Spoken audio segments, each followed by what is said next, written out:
Well, I mean, the fundamental problem is that most economic data these days is survey based. GDP, inflation, unemployment in many countries is survey based. People are not filling in surveys. If they are filling in surveys, they're not filling them in accurately.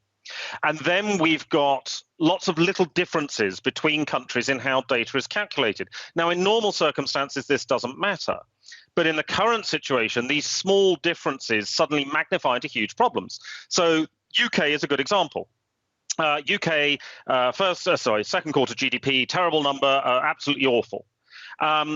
But in actual fact, the UK's performance was probably about the same as that of France. I mean, the UK's had more of its workers working during lockdown than the French have, so it'd be very weird if the UK was doing a lot worse than France. So why did this happen? Because the UK measures the GDP value of education by counting the number of pupils. France measures the GDP value of education by counting the amount they pay their teachers.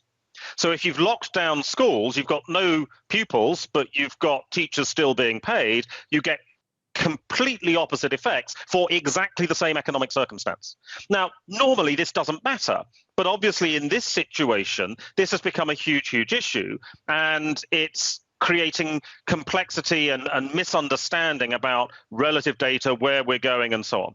I think we can identify the broad trend of where the economy is going, but we can't be precise.